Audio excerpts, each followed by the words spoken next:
नमस्कार दोस्तों। आज फिर उपस्थित हैं एक दूसरे के सामने रूबरू एक नए मानसिक रोग के बारे में चर्चा करने हेतु। अमूमन व्यवहार में कई लोगों को देखा गया है कि बड़ी बड़ी डींगे हाँकते हैं, बड़ी बड़ी बातें करते हैं, बड़े बड़े लोगों से संबंध होने की पुष्टियां करने की कोशिश करते हैं। पास में क्षमता बहुत कम है लेकिन अपनी क्षमताओं से भी ज़्यादा वो खर्च करने की बातें करते हैं, निवेश करने की बातें करते हैं। ये जब बातें, ये जब विचार, ये व्यवहार अत्यधिक बढ़ जाता है तब व्यक्ति की स्थिति खराब होने लगती है मानसिक, और उसका समाज में और अपने व्यवसाय में जो उसका प्रबंधन है, जो उसका व्यवहार है, वह प्रभावित होने लग जाता है और बीमारी का स्वरूप लेने लग जाता है। जी हाँ, और उसी बीमारी को हम कहते हैं मैनिक एपिसोड। मैनिक एपिसोड में यह कहा गया है, distinct period of abnormally persistent increased mood or elevated mood and increased activity for a period of at least 1 week or more।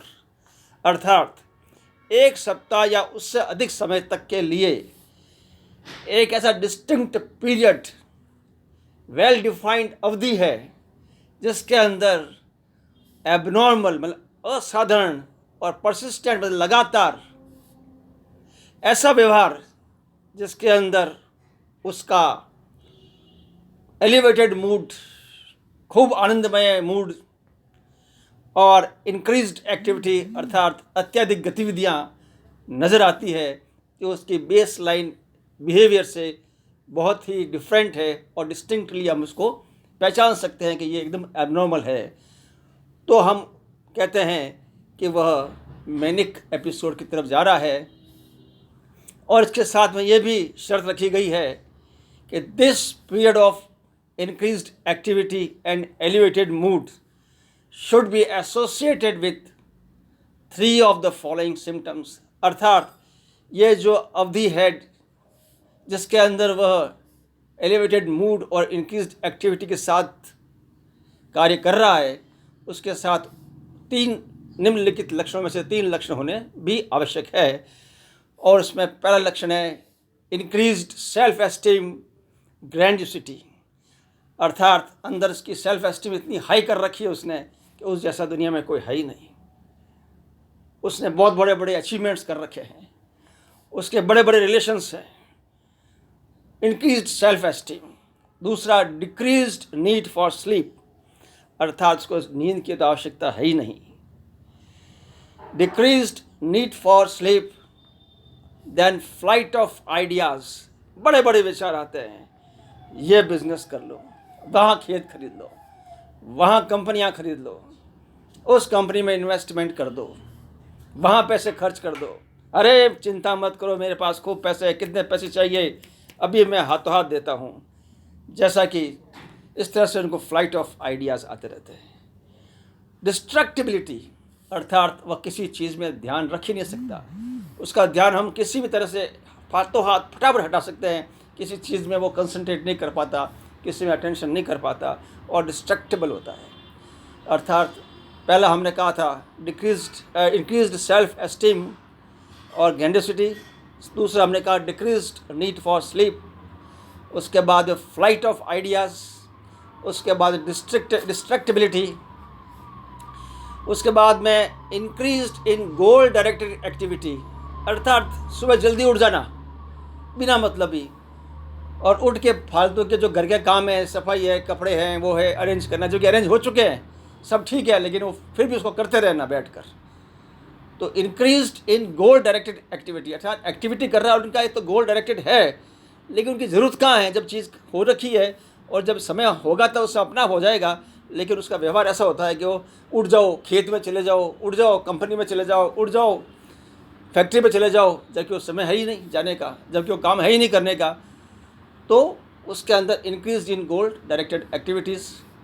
और लास्ट जो लक्षण है उसमें engaged in activity which have a painful consequences, अर्थात ऐसी गतिविधियों में संलग्न हो जाना कि जिसके दुष्परिणाम हो सकते हैं, जैसे कि ज़्यादा पैसे खर्च करना, बड़े बड़े इन्वेस्टमेंट ले लेना, बड़े बड़े लोन ले लेना, जुए के अंदर पैसे लगा देना, जबकि उसका कोई आधार नहीं है, दिमाग में कोई रिसर्च नहीं है, लेकिन लगातार करता जा रहा है। तो जो लक्षण हमने पता है उसको ऑफिस में नरेट कर देता हूँ। A distinct period of increased activity, elevated mood for a period of 1 week, which should be associated with 3 of the following symptoms. Number 1, increased self-esteem or grandiosity, decreased need for sleep, increased in goal-directed activity, flight of ideas, distractibility, engaged in activity which having a painful consequences. Or these symptoms must be severe enough to cause impairment in social, academic, occupational functioning. अर्थात ये इतने तीव्र होने चाहिए, इतने severe होने चाहिए कि उनकी जो दिन प्रतिदिन की सामाजिक, व्यावसायिक और पारिवारिक परिवार है वह एक तरह से तितर बितर हो रहा है और बिखर रहा है। और लास्ट में इसमें कहा गया है, it should not be explained bye physiological effects of medical condition, due to the physiological effects of the substances or medicine, or due to the other mental disorder। अर्थात ये लक्षण केवल मेनिया के सिम्टम्स उसके द्वारा ही परिभाषित होना चाहिए, न कि वह किसी मेडिकल कंडीशन से डेवलप्ड हुई सिचुएशन हो, न ही किसी दवाई से या किसी नशे आदि से चीज़ ली है अपन ने उससे कोई परिभाषित होनी चाहिए, और ना ही कोई दूसरी मानसिक रोग से परिभाषित होना चाहिए। नमस्कार दोस्तों, आज यहीं हम विराम देते हैं। अगले वीडियो में और किसी मानसिक रोग पे बात करेंगे। तब तक के लिए नमस्कार।